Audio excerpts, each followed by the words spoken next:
സകലത്തിന്റെയും സൃഷ്ടാം പിതാവുമായ ദൈവത്തിന്റെയും കർത്താവായ യേശുക്രിസ്തുവിന്റെയും നാമത്തിൽ ഏവർക്കും സ്നേഹവന്ദനം. ഇന്ന് ഒക്ടോബർ 22. ഇന്ന് നമ്മൾ വായിക്കുന്ന ആദ്യത്തെ വായനാ ഭാഗം ദിനവൃത്താന്തം 2-ാം പുസ്തകം 16-17 അധ്യായങ്ങൾ. ദിനവൃത്താന്തം 2-ാം പുസ്തകം 16-ാം അധ്യായം 1-ാം വാക്യം മുതൽ. ആസയുടെ വാഴ്ചയുടെ 36-ാം ആണ്ടിൽ ഇസ്രായേൽ രാജാവായ ബയശ യഹൂദയ്ക്ക് നേരെ വന്നു. യഹൂദ രാജാവായ ആസയുടെ അടുക്കൽ വരുത്തപ്പോക്കിന് ആരെയും സമ്മതിക്കാതെ വണ്ണം രാമയെ പടുത്തുറപ്പിച്ചു. അപ്പോൾ ആസ യഹോവയുടെ ആലയത്തിലെയും രാജധാനിയിലെയും ഭണ്ഡാരങ്ങളിൽ നിന്ന് വെള്ളിയും പൊന്നും എടുത്ത് ദമശ്കേക്കിൽ വസിച്ച അരാം രാജാവായ ബെൻഹദദിന് കൊടുത്തയച്ചു. എനിക്കും നിനക്കും എന്റെ അപ്പനും നിന്റെ അപ്പനും തമ്മിൽ സഖ്യതയുണ്ടല്ലോ. ഇതാ, ഞാൻ നിനക്ക് വെള്ളിയും പൊന്നും കൊടുത്തയക്കുന്നു. ഇസ്രായേൽ രാജാവായ ബയശ എന്നെ വിട്ടു പോകേണ്ടതിന് നീ ചെന്ന് അവനോടുള്ള നിന്റെ സഖ്യത ത്യജിക്കണമെന്ന് പറഞ്ഞു. ബെൻഹദദ് ആസ രാജാവിന്റെ വാക്ക് കേട്ട് തന്റെ സേനാധിപതിമാരെ ഇസ്രായേൽ പട്ടണങ്ങൾക്ക് നേരെ അയച്ചു. അവർ ഇയ്യോനും താനും ആബേൽ മയീമും നഫ്താലിയുടെ സകല സംഭാര നഗരങ്ങളും പിടിച്ചടക്കി. ബയശ അത് കേട്ടപ്പോൾ രാമയെ പണിയുന്ന തന്റെ പ്രവൃത്തി നിർത്തിവെച്ചു. അപ്പോൾ ആസ രാജാവ് യഹൂദരെ ഒക്കെയും കൂട്ടി ബയശ പണിത രാമയുടെ കല്ലും മരവും എടുത്തു കൊണ്ടുപോയി. അവൻ അവ കൊണ്ട് ഗേബയും മിസ്പായും പണിതുറപ്പിച്ചു. ആ കാലത്ത് ദർശകനായ ഹനാനി യഹൂദ രാജാവായ ആസയുടെ അടുക്കൽ വന്ന് അവനോട് പറഞ്ഞത് എന്തെന്നാൽ, നീ നിന്റെ ദൈവമായ യഹോവയിൽ ആശ്രയിക്കാതെ അരാം രാജാവിൽ ആശ്രയിക്കൊണ്ട് അരാം രാജാവിന്റെ സൈന്യം നിന്റെ കയ്യിൽ നിന്ന് തെറ്റിപ്പോയിരിക്കുന്നു. കൂശ്യരും ലൂബ്യരും അനവധി രഥങ്ങളോടും കുതിരച്ചേവകരോടും കൂടെ ഒരു മഹാസൈന്യമായിരുന്നുവല്ലോ. എന്നാൽ നീ യഹോവയിൽ ആശ്രയിക്കൊണ്ട് അവൻ അവരെ നിന്റെ കയ്യിൽ ഏൽപ്പിച്ചു തന്നു. യഹോവയുടെ കണ്ണ് തങ്ങൾ ഏകാഗ്ര ചിത്തന്മാരായിരിക്കുന്നവർക്ക് വേണ്ടി തന്നെത്താൻ ബലവാനെന്ന് കാണിക്കേണ്ടതിന് ഭൂമിയിൽ എല്ലായിടവും ഊടാടിക്കൊണ്ടിരിക്കുന്നു. ഇതിൽ നീ ഭോഷത്വം പ്രവർത്തിച്ചിരിക്കുന്നു. ഇനി നിനക്ക് യുദ്ധങ്ങൾ ഉണ്ടാകും. അപ്പോൾ ആസ ദർശകനോട് ക്രുദ്ധിച്ച് അവനെ കാരാഗൃഹത്തിൽ ആക്കി. ഈ കാര്യം നിമിത്തം അവനോട് ഉഗ്രകോപമുണ്ടായിരുന്നു. ആ സമയത്ത് ആസ ജനത്തിൽ ചിലരെ പീഡിപ്പിച്ചു. ആസയുടെ വൃത്താന്തങ്ങൾ ആദ്യാവസാനം യഹൂദയിലെയും ഇസ്രായേലിലെയും രാജാക്കന്മാരുടെ പുസ്തകത്തിൽ എഴുതിയിരിക്കുന്നുവല്ലോ. ആസായ്ക്ക് തന്റെ വാഴ്ചയുടെ 39-ാം ആണ്ടിൽ കാലിൽ ദീനം പിടിച്ചു. ദീനം അതികഠിനമായിരുന്നു. എന്നാൽ അവൻ തന്റെ ദീനത്തിൽ യഹോവയല്ല വൈദ്യന്മാരെ അത്രേ അന്വേഷിച്ചത്. ആസ തന്റെ പിതാക്കന്മാരെ പോലെ നിദ്ര പ്രാപിച്ച് തന്റെ വാഴ്ചയുടെ 41-ാം ആണ്ടിൽ മരിച്ചു. അവൻ ദാവിദിന്റെ നഗരത്തിൽ തനിക്കായി വെട്ടിച്ചിരുന്ന സ്വന്തം കല്ലറയിൽ അവനെ അടക്കം ചെയ്തു. വൈദ്യന്മാരുടെ യോഗപ്രകാരം ഉണ്ടാക്കിയ സുഗന്ധവർഗവും പലതരം പരിമള സാധനങ്ങളും നിറച്ചിരുന്ന ശയ്യമേൽ അവനെ കിടത്തുകയും അവനു വേണ്ടി എത്രയും വലിയൊരു ദഹനം കഴിക്കുകയും ചെയ്തു. ദിനവൃത്താന്തം 2-ാം പുസ്തകം 17-ാം അധ്യായം 1-ാം വാക്യം മുതൽ. അവന്റെ മകനായ യഹോശാഫാത്ത് അവന് പകരം രാജാവായി. അവൻ ഇസ്രായേലിനെതിരെ പ്രബലനായി തീർന്നു. അവൻ യഹൂദയിലെ ഉറപ്പുള്ള പട്ടണങ്ങളിലൊക്കെയും സൈന്യങ്ങളെ ആക്കി. യഹൂദ ദേശത്തും തന്റെ അപ്പനായ ആസ പിടിച്ച എഫ്രൈം പട്ടണങ്ങളിലും കാവൽ പട്ടാളങ്ങളെയും ആക്കി. യഹോശാഫാത്ത് തന്റെ പിതാവായ ദാവിദിന്റെ ആദ്യത്തെ വഴികളിൽ നടക്കുകയും ബാൽ വിഗ്രഹങ്ങളെ ആശ്രയിക്കാതെ തന്റെ പിതാവിന്റെ ദൈവത്തെ അന്വേഷിക്കുകയും ഇസ്രായേലിന്റെ ആചാരപ്രകാരം നടക്കാതെ ദൈവത്തിന്റെ കൽപ്പനകളെ അനുസരിച്ച് നടക്കുകയും ചെയ്തതുകൊണ്ട് യഹോവ അവനോടുകൂടെ ഉണ്ടായിരുന്നു. യഹോവ അവന് രാജ്യത്വം ഉറപ്പിച്ചു കൊടുത്തു. എല്ലാ യഹൂദയും യഹോശാഫാത്തിന് കാഴ്ച കൊണ്ടുവന്നു. അവന് ധനവും മാനവും വളരെ ഉണ്ടായി.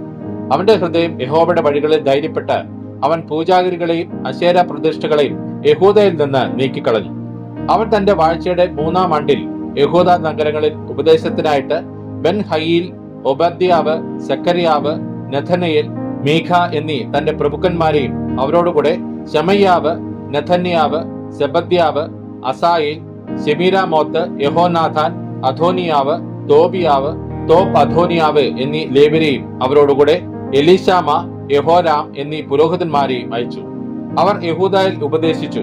യഹോവയുടെ ന്യായപ്രമാണ പുസ്തകവും അവരുടെ കയ്യിലുണ്ടായിരുന്നു. അവർ യഹൂദ നഗരങ്ങളിലൊക്കെയും സഞ്ചരിച്ച് ജനത്തെ ഉപദേശിച്ചു. യഹോവയെങ്കിൽ നിന്ന് ഒരു ഭീതി യഹൂദയ്ക്ക് ചുറ്റുമുള്ള ദേശങ്ങളിലെ സകല രാജ്യങ്ങളിലുമേലും വീണ്ടിരുന്നത് കൊണ്ട് അവർ യഹോശാഫാത്തിനോട് യുദ്ധം ചെയ്തില്ല. ഫെലിസ്തീനിൽ നിന്നും ചിലർ യഹോശാഫാത്തിന് കാഴ്ചയും കപ്പമായി വെള്ളിയും കൊണ്ടുവന്നു. അരാബ്യരും അവന് 7700 ആട്ടുകൊറ്റനും 7700 വെള്ളാട്ടുകൊറ്റനുമുള്ള ആട്ടിൻകൂട്ടത്തെ കൊണ്ടുവന്നു. യഹോശാഫാത്ത് മേൽക്കുമേൽ പ്രബലനായി തീർന്ന് യഹൂദയിൽ കോട്ടകളെയും സംഭാര നഗരങ്ങളെയും പണിതു. അവന് യഹൂദ നഗരങ്ങളിൽ വളരെ പ്രവൃത്തി ഉണ്ടായിരുന്നു. പരാക്രമശാലികളായ യോദ്ധാക്കൾ യെരുശലേമിൽ ഉണ്ടായിരുന്നു. പിതൃഭവനമായുള്ള അവരുടെ എണ്ണമാവിത്. യഹൂദായുടെ സഹസ്രാധിപന്മാർ: അദ്ന പ്രഭു, അവനോടുകൂടെ 3,00,000 പരാക്രമശാലികൾ. അവന്റെ ശേഷം യഹോഹാനാൻ പ്രഭു, അവനോടുകൂടെ 2,80,000 പേർ. അവന്റെ ശേഷം തന്നെത്താൻ മനഃപൂർവ്വമായി യഹോവയ്ക്ക് ഭരമേൽപ്പിച്ചവനായ സിക്രിയുടെ മകൻ അമസ്യാവ്, അവനോടുകൂടെ 2,00,000 പരാക്രമശാലികൾ. ബെന്യാമിനിൽ നിന്ന് പരാക്രമശാലിയായ എല്യാദ, അവനോടുകൂടെ വില്ലും പരിചയം ധരിച്ച 2,00,000 പേർ. അവന്റെ ശേഷം യഹോസാബാദ്, അവനോടുകൂടെ യുദ്ധസന്നദ്ധരായ 1,80,000 പേർ. രാജാവ് യഹൂദിയയിലൊക്കെയും ഉറപ്പുള്ള പട്ടണങ്ങളിൽ ആക്കിയിരുന്നവരെ കൂടാതെ രാജാവിന് സേവ ചെയ്തു വന്നവർ ഇവർ തന്നെ. ഇന്ന് നമ്മൾ വായിക്കുന്ന രണ്ടാമത്തെ വായനാഭാഗം യെഹെസ്കേൽ പ്രവാചകന്റെ പുസ്തകം 48-ാം അധ്യായം. യെഹെസ്കേൽ പ്രവാചകന്റെ പുസ്തകം 48-ാം അധ്യായം 1-ാം വാക്യം മുതൽ. എന്നാൽ ഗോത്രങ്ങളുടെ പേരുകളാവിത്: വടക്കേ അറ്റം മുതൽ ഹെത്രോൻ വഴിക്കരികെയുള്ള ഹമാത്ത് വരെ, വടക്കോട്ട് ദമശേക്കിന്റെ അതിരിങ്കലുള്ള ഹസാർ ഏനാനും, ഇങ്ങനെ വടക്ക് ഹമാത്തിന്റെ പാർശ്വത്തിൽ കിഴക്കും പടിഞ്ഞാറുമുള്ള ഭാഗങ്ങളായി ദാന്റെ ഓഹരി 1. ദാന്റെ അതിരിങ്കൽ കിഴക്കേ ഭാഗം മുതൽ പടിഞ്ഞാറേ ഭാഗം വരെ അശേരിന്റെ ഓഹരി 1. അശേരിന്റെ അതിരിങ്കൽ കിഴക്കേ ഭാഗം മുതൽ പടിഞ്ഞാറേ ഭാഗം വരെ നഫ്താലിയുടെ ഓഹരി 1. നഫ്താലിയുടെ അതിരിങ്കൽ കിഴക്കേ ഭാഗം മുതൽ പടിഞ്ഞാറേ ഭാഗം വരെ മനശ്ശെയുടെ ഓഹരി 1. മനശ്ശെയുടെ അതിരിങ്കൽ കിഴക്കേ ഭാഗം മുതൽ പടിഞ്ഞാറേ ഭാഗം വരെ എഫ്രൈമിന്റെ ഓഹരി 1. എഫ്രൈമിന്റെ അതിരിങ്കൽ കിഴക്കേ ഭാഗം മുതൽ പടിഞ്ഞാറേ ഭാഗം വരെ രൂബേന്റെ ഓഹരി 1. രൂബേന്റെ അതിരിങ്കൽ കിഴക്കേ ഭാഗം മുതൽ പടിഞ്ഞാറേ ഭാഗം വരെ യഹൂദായുടെ ഓഹരി 1.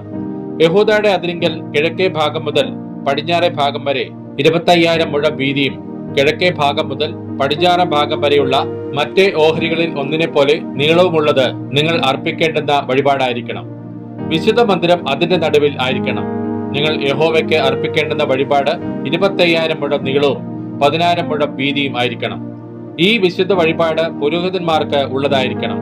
അത് വടക്ക് 25,000 മുഴം നീളവും പടിഞ്ഞാറ് 10,000 മുഴം വീതിയും, കിഴക്ക് 10,000 മുഴം വീതിയും, തെക്ക് 25,000 മുഴം നീളവും ഉള്ളത് തന്നെ. യഹോവയുടെ വിശുദ്ധ മന്ദിരം അതിന്റെ നടുവിൽ ആയിരിക്കണം. അത് എന്റെ കാര്യവിചാരണ നടത്തുകയും ഇസ്രായേൽ മക്കൾ തെറ്റിപ്പോയ കാലത്ത് ലേവ്യർ തെറ്റിപ്പോയതുപോലെ തെറ്റിപ്പോകാതിരിക്കുകയും ചെയ്ത സാദോക്കിന്റെ പുത്രന്മാരായി വിശുദ്ധീകരിക്കപ്പെട്ട പുരോഹിതന്മാർക്കുള്ളതായിരിക്കണം. അങ്ങനെ അത് അവർക്ക് ലേവ്യരുടെ അതിരിങ്കൽ ദേശത്തിന്റെ വഴിപാടിൽ നിന്ന് ഒരു വഴിപാടും അതിപരിശുദ്ധവുമായിരിക്കണം. പുരോഹിതന്മാരുടെ അതിരിനൊത്തവണ്ണം ലേവ്യർക്കും 25,000 മുഴം നീളവും 10,000 മുഴം വീതിയുമുള്ള ഒരു അംശം ഉണ്ടായിരിക്കണം. ആകെ 25,000 മുഴം നീളവും 20,000 മുഴം വീതിയും തന്നെ. അവർ അതിൽ ഒട്ടും വിൽക്കരുത്, കൈമാറ്റം ചെയ്യരുത്. ദേശത്തിന്റെ ആദ്യഫലമായ ഇത് അന്യർക്ക് കൈവശം കൊടുക്കുകയുമരുത്. അത് യഹോവയ്ക്ക് വിശുദ്ധമല്ലോ. എന്നാൽ 25,000 മുഴം വീതിയിൽ ശേഷിച്ചിരിക്കുന്ന 5,000 മുഴം നഗരത്തിന് വാസസ്ഥലവും വെളിമ്പ്രദേശവുമായ സാമാന്യ ഭൂമിയും നഗരം അതിന്റെ നടുവിലും ആയിരിക്കണം. അതിന്റെ അളവ് ആവിത്: വടക്കേ ഭാഗം 4,500, തെക്കേ ഭാഗം 4,500, കിഴക്കേ ഭാഗം 4,500, പടിഞ്ഞാറേ ഭാഗം 4,500 മുഴം. നഗരത്തിനുള്ള വെളിമ്പ്രദേശമോ വടക്കോട്ട് 250, തെക്കോട്ട് 250, കിഴക്കോട്ട് 250, പടിഞ്ഞാറോട്ട് 250 മുഴം. എന്നാൽ വിശുദ്ധ വഴിപാടിന് ഒത്ത നീളത്തിൽ കിഴക്കോട്ട് 14, പടിഞ്ഞാറോട്ട് 14 മുഴം. ശേഷിപ്പുള്ളത് വിശുദ്ധ വഴിപാടിന് ഒത്തവണ്ണം തന്നെ ആയിരിക്കണം. അതിന്റെ അനുഭവം നഗരത്തിലെ കൃഷിക്കാരുടെ ഉപജീവനം ആയിരിക്കണം. ഇസ്രായേലിന്റെ സർവ്വഗോത്രങ്ങളിലും നിന്നുള്ളവരായ നഗരത്തിലെ കൃഷിക്കാർ അതിൽ കൃഷി ചെയ്യണം. വഴിപാടിടം മുഴുവനും 25,000 നീളവും 25,000 വീതിയും ആയിരിക്കണം. നഗരസ്വത്തോടുകൂടെ ഈ വിശുദ്ധ വഴിപാടിടം സമചതുരമായി നിങ്ങൾ അർപ്പിക്കണം. ശേഷിപ്പ് പ്രഭുവിനുള്ളതായിരിക്കണം. വിശുദ്ധ വഴിപാടിടത്തിനും നഗരസ്വത്തിനും ഇപ്പുറത്തും അപ്പുറത്തും വഴിപാടിടത്തിന്റെ 25,000 മുഴത്തിനെതിരെ കിഴക്കേ അതിരിങ്കിലും പടിഞ്ഞാറ് 25,000 മുഴത്തിനെതിരെ പടിഞ്ഞാറേ അതിരിങ്കിലും ഗോത്രങ്ങളുടെ ഓഹരികൾക്കൊത്തവണ്ണം തന്നെ. അത് പ്രഭുവിനുള്ളതായിരിക്കണം. വിശുദ്ധ വഴിപാടിടവും വിശുദ്ധ മന്ദിരമായ ആലയവും അതിന്റെ നടുവിൽ ആയിരിക്കണം. പ്രഭുവിനുള്ളതിന്റെ നടുവിൽ ലേവർക്കുള്ള സ്വത്ത് മുതൽക്കും നഗരസ്വത്ത് മുതൽക്കും യഹൂദയുടെ അതിരിനും ബെന്യാമിന്റെ അതിരിനും ഇടയിലുള്ളത് പ്രഭുവിനുള്ളതായിരിക്കണം. ശേഷമുള്ള ഗോത്രങ്ങൾക്കോ കിഴക്കേ ഭാഗം മുതൽ പടിഞ്ഞാറേ ഭാഗം വരെ ബെന്യാമിന് ഓഹരി 1. ബെന്യാമിന്റെ അതിരിങ്കൽ കിഴക്കേ ഭാഗം മുതൽ പടിഞ്ഞാറേ ഭാഗം വരെ ശിമയോന് ഓഹരി 1. ശിമയോന്റെ അതിരിങ്കൽ കിഴക്കേ ഭാഗം മുതൽ പടിഞ്ഞാറേ ഭാഗം വരെ ഈസാക്കാരന്റെ ഓഹരി 1. ഈസാക്കാരന്റെ അതിരിങ്കൽ കിഴക്കേ ഭാഗം മുതൽ പടിഞ്ഞാറേ ഭാഗം വരെ സെബൂലൂന്റെ ഓഹരി 1. സെബൂലിന്റെ അതിരിങ്കൽ കിഴക്കേ ഭാഗം മുതൽ പടിഞ്ഞാറേ ഭാഗം വരെ ഗാദിന്റെ ഓഹരിയൊന്ന്. ഗാദിന്റെ അതിരിങ്കൽ തെക്കോട്ട് തെക്കേ ഭാഗത്ത് അതിർ താമാർ മുതൽ മെരീബത്ത് കാദേശ് വെള്ളം വരെയും മിസ്രൈം തോട് വരെയും മഹാസമുദ്രം വരെയും ആയിരിക്കണം. നിങ്ങൾ ചീട്ടിട്ട് ഇസ്രായേൽ ഗോത്രങ്ങൾക്ക് അവകാശമായി വിഭാഗിക്കേണ്ടുന്ന ദേശം ഇത് തന്നെ. അവരുടെ ഓഹരികൾ ഇവ തന്നെയെന്ന് യഹോവയായ കർത്താവിന്റെ അരുളപ്പാട്. നഗരത്തിന്റെ പരിമാണമാവിത്: വടക്ക് ഭാഗത്തെ അളവ് 4500 മുഴം. നഗരത്തിന്റെ ഗോപുരങ്ങൾ ഇസ്രായേൽ ഗോത്രങ്ങളുടെ പേരുകൾക്ക് ഒത്തവണ്ണം ആയിരിക്കണം. വടക്കോട്ട് 3 ഗോപുരം: രൂബേന്റെ ഗോപുരമൊന്ന്, യഹൂദയുടെ ഗോപുരമൊന്ന്, ലേവിയുടെ ഗോപുരമൊന്ന്. കിഴക്ക് ഭാഗത്ത് 4500 മുഴം. ഗോപുരം 3: യോസെഫിന്റെ ഗോപുരമൊന്ന്, ബെന്യാമിന്റെ ഗോപുരമൊന്ന്, ദാന്റെ ഗോപുരമൊന്ന്. തെക്ക് ഭാഗത്തെ അളവ് 4500 മുഴം. ഗോപുരം 3: ശിമയോന്റെ ഗോപുരമൊന്ന്, ഈസാക്കാരിന്റെ ഗോപുരമൊന്ന്, സെബൂലിന്റെ ഗോപുരമൊന്ന്. പടിഞ്ഞാറേ ഭാഗത്ത് 4500 മുഴം. ഗോപുരം 3: ഗാദിന്റെ ഗോപുരമൊന്ന്, അശേരിന്റെ ഗോപുരമൊന്ന്, നഫ്താലിയുടെ ഗോപുരമൊന്ന്. അതിന്റെ ചുറ്റളവ് 18000 മുഴം. അന്നു മുതൽ നഗരത്തിന് യഹോവ ശമ്മ എന്ന് വെച്ചാൽ യഹോവ അവിടെ എന്ന് പേരാകും. ഇന്ന് നമ്മൾ വായിക്കുന്ന മൂന്നാമത്തെ വായനാഭാഗം യോഹന്നാൻ എഴുതിയ സുവിശേഷം 17ഉം 18ഉം അധ്യായങ്ങൾ. യോഹന്നാൻ എഴുതിയ സുവിശേഷം 17-ാം അധ്യായം 1-ാം വാക്യം മുതൽ. ഇത് സംസാരിച്ചിട്ട് യേശു സ്വർഗത്തേക്ക് നോക്കി പറഞ്ഞതെന്തെന്നാൽ, പിതാവേ, നാഴിക വന്നിരിക്കുന്നു. നിന്റെ പുത്രൻ നിന്നെ മഹത്വപ്പെടുത്തേണ്ടതിന് പുത്രനെ മഹത്വപ്പെടുത്തണമേ.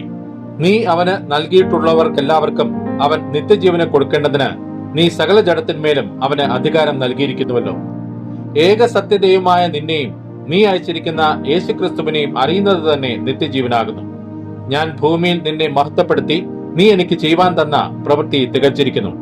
ഇപ്പോൾ പിതാവേ, ലോകം ഉണ്ടാകും മുമ്പേ എനിക്ക് നിന്റെ അടുക്കൽ ഉണ്ടായിരുന്ന മഹത്വത്തിൽ എന്നെ നിന്റെ അടുക്കൽ മഹത്വപ്പെടുത്തണമേ. നീ ലോകത്തിൽ നിന്ന് എനിക്ക് തന്നിട്ടുള്ള മനുഷ്യർക്ക് ഞാൻ നിന്റെ നാമം വെളിപ്പെടുത്തിയിരിക്കുന്നു. അവർ നിനക്കുള്ളവർ ആയിരുന്നു. നീ അവരെ എനിക്ക് തന്നു. അവർ നിന്റെ വചനം പ്രമാണിച്ചുമിരിക്കുന്നു. നീ എനിക്ക് തന്നതെല്ലാം നിന്റെ പക്കൽ നിന്ന് ആകുന്നുവെന്ന് അവർ ഇപ്പോൾ അറിഞ്ഞിരിക്കുന്നു. നീ എനിക്ക് തന്ന വചനം ഞാൻ അവർക്ക് കൊടുത്തു. അവർ അത് കൈക്കൊണ്ടു.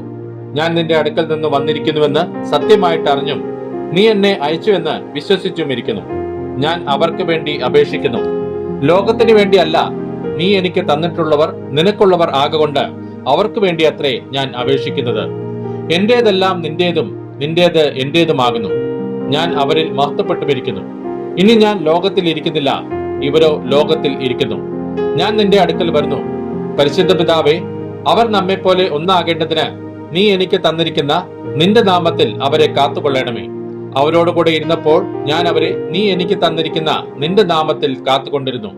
ഞാൻ അവരെ സൂക്ഷിച്ചു. തിരുവെഴുത്തിന് നിവൃത്തി വരേണ്ടതിന് ആ നാശയോഗ്യനല്ലാതെ അവരിൽ ആരും നശിച്ചു പോയിട്ടില്ല.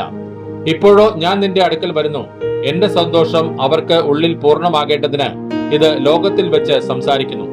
ഞാൻ അവർക്ക് നിന്റെ വചനം കൊടുത്തിരിക്കുന്നു. ഞാൻ ലൗകികനല്ലാത്തതുപോലെ അവരും ലൗകികന്മാരല്ലായ്ക കൊണ്ട് ലോകം അവരെ പകച്ചു. അവരെ ലോകത്തിൽ നിന്ന് എടുക്കണമെന്നല്ല, ദുഷ്ടന്റെ കയ്യിൽ അകപ്പെടാതെ വണ്ണം അവരെ കാത്തുകൊള്ളണം എന്നത്രേ ഞാൻ അപേക്ഷിക്കുന്നത്. ഞാൻ ലൗകികനല്ലാത്തതുപോലെ അവരും ലൗകികന്മാരല്ല. സത്യത്താൽ അവരെ വിശുദ്ധീകരിക്കണമേ. നിന്റെ വചനം സത്യമാകുന്നു. നീ എന്നെ ലോകത്തിലേക്ക് അയച്ചതുപോലെ ഞാൻ അവരെയും ലോകത്തിലേക്ക് അയച്ചിരിക്കുന്നു. അവരും സാക്ഷാൽ വിശുദ്ധീകരിക്കപ്പെട്ടവർ ആകേണ്ടതിന് ഞാൻ അവർക്ക് വേണ്ടി എന്നെ തന്നെ വിശുദ്ധീകരിക്കുന്നു. ഇവർക്ക് വേണ്ടി മാത്രമല്ല, ഇവരുടെ വചനത്താൽ എന്നിൽ വിശ്വസിപ്പാൻ ഇരിക്കുന്നവർക്ക് വേണ്ടിയും ഞാൻ അപേക്ഷിക്കുന്നു. നീ എന്നെ അയച്ചിരിക്കുന്നുവെന്ന് ലോകം വിശ്വസിപ്പാൻ അവർ എല്ലാവരും ഒന്നാകേണ്ടതിന് പിതാവേ, നീ എന്നിലും ഞാൻ നിന്നിലും ആകുന്നത് പോലെ അവരും നമ്മിൽ ആകേണ്ടതിന് തന്നെ. നീ എനിക്ക് തന്നിട്ടുള്ള മഹത്വം ഞാൻ അവർക്ക് കൊടുത്തിരിക്കുന്നു. നീ എന്നെ അയച്ചിരിക്കുന്നുവെന്നും നീ എന്നെ സ്നേഹിക്കുന്നത് പോലെ അവരെയും സ്നേഹിക്കുന്നുവെന്നും ലോകം അറിവാൻ നാം ഒന്നായിരിക്കുന്നത് പോലെ അവരും ഒന്നാകേണ്ടതിനും ഞാൻ അവരിലും നീ എന്നിലുമായി അവർ ഐക്യത്തിൽ തികഞ്ഞവരായിരിക്കേണ്ടതിനും തന്നെ. പിതാവേ, നീ ലോകസ്ഥാപനത്തിന് മുമ്പേ എന്നെ സ്നേഹിച്ചിരിക്കൊണ്ട് എനിക്ക് നൽകിയ മഹത്വം നീ എനിക്ക് തന്നിട്ടുള്ളവർ കാണേണ്ടതിന് ഞാൻ ഇരിക്കുന്നിടത്ത് അവരും എന്നോടുകൂടെ ഇരിക്കണമെന്ന് ഞാൻ ഇച്ഛിക്കുന്നു. നീതിയുള്ള പിതാവേ, ലോകം നിന്നെ അറിഞ്ഞിട്ടില്ല, ഞാനോ നിന്നെ അറിഞ്ഞിരിക്കുന്നു. നീ എന്നെ അയച്ചിരിക്കുന്നുവെന്ന് ഇവരും അറിഞ്ഞിരിക്കുന്നു. നീ എന്നെ സ്നേഹിക്കുന്ന സ്നേഹം അവരിലാകുവാനും ഞാൻ അവരിലാകുവാനും ഞാൻ നിന്റെ നാമം അവർക്ക് വെളിപ്പെടുത്തിയിരിക്കുന്നു, ഇനിയും വെളിപ്പെടുത്തും. യോഹന്നാൻ എഴുതിയ സുവിശേഷം 18-ാം അധ്യായം 1-ാം വാക്യം മുതൽ. ഇത് പറഞ്ഞിട്ട് യേശു ശിഷ്യന്മാരുമായി കെദ്രോൻ തോട്ടിന് അക്കരയ്ക്ക് പോയി. അവിടെ ഒരു തോട്ടമുണ്ടായിരുന്നു. അതിൽ അവനും ശിഷ്യന്മാരും കടന്നു. അവിടെ യേശു പലപ്പോഴും ശിഷ്യന്മാരോടുകൂടെ പോയിരുന്നത് കൊണ്ട് അവനെ കാണിച്ചു കൊടുത്ത യൂദായും ആ സ്ഥലം അറിഞ്ഞിരുന്നു. അങ്ങനെ യൂദാ പട്ടാളത്തെയും മഹാപുരോഹിതന്മാരും പരീശന്മാരും അയച്ച ചേവകരെയും കൂട്ടിക്കൊണ്ട് തീപ്പെട്ടി പന്തങ്ങളും ആയുധങ്ങളുമായി അവിടെ വന്നു. യേശു തനിക്ക് നേരിടുവാനുള്ളത് എല്ലാം അറിഞ്ഞ് പുറത്തു ചെന്നു. നിങ്ങൾ ആരെ തിരയുന്നു എന്ന് അവരോട് ചോദിച്ചു. നസ്രായനായ യേശുവിനെ എന്ന് അവർ ഉത്തരം പറഞ്ഞപ്പോൾ അത് ഞാൻ തന്നെ എന്ന് യേശു പറഞ്ഞു. അവനെ കാണിച്ചു കൊടുക്കുന്ന യൂദായും അവരോടുകൂടെ നിന്നിരുന്നു. ഞാൻ തന്നെ എന്ന് അവരോട് പറഞ്ഞപ്പോൾ അവർ പിൻവാങ്ങി നിലത്ത് വീണു. നിങ്ങൾ ആരെ തിരയുന്നുവെന്ന് അവൻ പിന്നെയും അവരോട് ചോദിച്ചതിന് അവർ നസ്രായനായ യേശുവിനെ എന്ന് പറഞ്ഞു. ഞാൻ തന്നെ എന്ന് നിങ്ങളോട് പറഞ്ഞുവല്ലോ. എന്നെ ആകുന്നു തിരയുന്നതെങ്കിൽ ഇവർ പൊയ്ക്കൊള്ളട്ടെ എന്ന് യേശു ഉത്തരം പറഞ്ഞു. നീ എനിക്ക് തന്നവരിൽ ആരും നഷ്ടമായി പോയിട്ടില്ല എന്ന് അവൻ പറഞ്ഞ വാക്കിന് ഇതിനാൽ നിവൃത്തി വന്നു. ശിമോൻ പത്രോസ് തനിക്കുള്ള വാൾ ഊരി മഹാപുരോഹിതന്റെ ദാസനെ വെട്ടി അവന്റെ വലത് കാത് അറുത്തു കളഞ്ഞു. ആ ദാസന് മൽക്കോസ് എന്നു പേർ. യേശു പത്രോസിനോട്, വാൾ ഉറയിലിടുക, പിതാവ് എനിക്ക് തന്ന പാനപാത്രം ഞാൻ കുടിക്കേണ്ടയോ എന്ന് പറഞ്ഞു. പട്ടാളവും സഹസ്രാധിപനും യഹൂദന്മാരുടെ ചേവകന്മാരും യേശുവിനെ പിടിച്ചുകെട്ടി ഒന്നാമത് ഹന്നാവിന്റെ അടുക്കൽ കൊണ്ടുപോയി. അവൻ ആ സംവത്സരത്തെ മഹാപുരോഹിതനായ കയ്യഫാവിന്റെ അമ്മായപ്പൻ ആയിരുന്നു. കയ്യഫാവോ ജനത്തിനു വേണ്ടി ഒരു മനുഷ്യൻ മരിക്കുന്നത് നന്നെന്ന് യഹൂദന്മാരോട് ആലോചന പറഞ്ഞവൻ തന്നെ. ശിമോൻ പത്രോസും മറ്റൊരു ശിഷ്യനും യേശുവിന്റെ പിന്നാലെ ചെന്നു.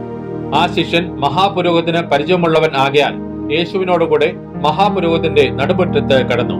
പത്രോസ് വാതിൽക്കൽ പുറത്തു നിൽക്കുമ്പോൾ മഹാപുരോഹിതന് പരിചയമുള്ള മറ്റേ ശിഷ്യൻ പുറത്തു വന്ന് വാതിൽ കാവൽക്കാരത്തിയോട് പറഞ്ഞ് പത്രോസിനെ അകത്ത് കയറ്റി. വാതിൽ കാക്കുന്ന ബാല്യക്കാരത്തി പത്രോസിനോട്, നീയും ഈ മനുഷ്യന്റെ ശിഷ്യന്മാരിൽ ഒരുവനോ എന്ന് ചോദിച്ചു. അല്ല എന്ന് അവൻ പറഞ്ഞു. അന്ന് കുളിറാകൊണ്ട് ദാസന്മാരും ചേവകരും കനൽ കൂട്ടി തീ കാഞ്ഞുകൊണ്ടിരുന്നു. പത്രോസും അവരോടുകൂടെ തീ കാഞ്ഞുകൊണ്ടിരുന്നു. മഹാപുരോഹിതൻ യേശുവിനോട് അവന്റെ ശിഷ്യന്മാരെയും ഉപദേശത്തെയും കുറിച്ച് ചോദിച്ചു. അതിന് യേശു, ഞാൻ ലോകത്തോട് പരസ്യമായി സംസാരിച്ചിരിക്കുന്നു. പള്ളിയിലും എല്ലാ യഹൂദന്മാരും കൂടുന്ന ദേവാലയത്തിലും ഞാൻ എപ്പോഴും ഉപദേശിച്ചു. രഹസ്യമായി ഒന്നും സംസാരിച്ചിട്ടില്ല. നീ എന്നോട് ചോദിക്കുന്നത് എന്ത്? ഞാൻ സംസാരിച്ചത് എന്തെന്ന് കേട്ടവരോട് ചോദിക്കാം. ഞാൻ പറഞ്ഞത് അവർ അറിയുന്നു എന്ന് ഉത്തരം പറഞ്ഞു. അവൻ ഇങ്ങനെ പറയുമ്പോൾ ചേവകരിൽ അരികെ നിന്ന ഒരുത്തൻ, മഹാപുരോഹിതനോട് ഇങ്ങനെയോ ഉത്തരം പറയുന്നത് എന്ന് പറഞ്ഞ് യേശുവിന്റെ കന്നത്ത് അടിച്ചു. യേശു അവനോട്, ഞാൻ ദോഷമായി സംസാരിച്ചുവെങ്കിൽ തെളിവ് കൊടുക്കാം, അല്ലെങ്കിൽ എന്നെ തല്ലുന്നത് എന്ത് എന്ന് പറഞ്ഞു. ഹന്നാവ് അവനെ കെട്ടപ്പെട്ടവനായി മഹാപുരോഹിതനായ കയ്യഫാവിന്റെ അടുക്കൽ അയച്ചു. ശിമോൻ പത്രോസ് തീ കാഞ്ഞു നിൽക്കുമ്പോൾ, നീയും അവന്റെ ശിഷ്യന്മാരിൽ ഒരുത്തനല്ലയോ എന്ന് ചിലർ അവനോട് ചോദിച്ചു. അല്ല എന്ന് അവൻ മറുത്തു പറഞ്ഞു. മഹാപുരോഹിതന്റെ ദാസന്മാരിൽ വെച്ച് പത്രോസ് കാതറുത്തവന്റെ ചാർച്ചക്കാരനായ ഒരുത്തൻ, ഞാൻ നിന്നെ അവനോടുകൂടെ തോട്ടത്തിൽ കണ്ടില്ലയോ എന്ന് പറഞ്ഞു. പത്രോസ് പിന്നെയും മറുത്തു പറഞ്ഞു. ഉടനെ കോഴി കൂകി. പുലർച്ചയ്ക്ക് അവർ യേശുവിനെ കയ്യഫാവിന്റെ അടുക്കൽ നിന്ന് ആസ്ഥാനത്തിലേക്ക് കൊണ്ടുപോയി. തങ്ങൾ അശുദ്ധമാകാതെ പെസഹ കഴിപ്പാൻ തക്കവണ്ണം ആസ്ഥാനത്തിൽ കടന്നില്ല. പീലാത്തോസ് അവരുടെ അടുക്കൽ പുറത്തു വന്നു. ഈ മനുഷ്യന്റെ നേരെ എന്ത് കുറ്റം ബോധിപ്പിക്കുന്നു എന്ന് ചോദിച്ചു. കുറ്റക്കാരനല്ലാഞ്ഞുവെങ്കിൽ ഞങ്ങൾ അവനെ നിന്റെ പക്കൽ ഏൽപ്പിക്കയില്ലായിരുന്നു എന്ന് അവർ അവനോട് ഉത്തരം പറഞ്ഞു. പീലാത്തോസ് അവരോട്, നിങ്ങൾ അവനെ കൊണ്ടുപോയി നിങ്ങളുടെ ന്യായപ്രമാണ പ്രകാരം വിധിപ്പിൻ എന്ന് പറഞ്ഞതിന് യഹൂദന്മാർ അവനോട്, മരണശിക്ഷയ്ക്കുള്ള അധികാരം ഞങ്ങൾക്കില്ലല്ലോ എന്ന് പറഞ്ഞു. യേശു താൻ മരിപ്പാനുള്ള മരണവിധം സൂചിപ്പിച്ച വാക്കിന് ഇതിനാൽ നിവൃത്തി വന്നു. പീലാത്തോസ് പിന്നെയും ആസ്ഥാനത്തിൽ ചെന്ന് യേശുവിനെ വിളിച്ചു. നീ യഹൂദന്മാരുടെ രാജാവോ എന്ന് ചോദിച്ചു. അതിന് ഉത്തരമായി, ഇത് നീ സ്വയമായി പറയുന്നതോ മറ്റുള്ളവർ എന്നെക്കുറിച്ച് നിന്നോട് പറഞ്ഞിട്ടോ എന്ന് ചോദിച്ചു.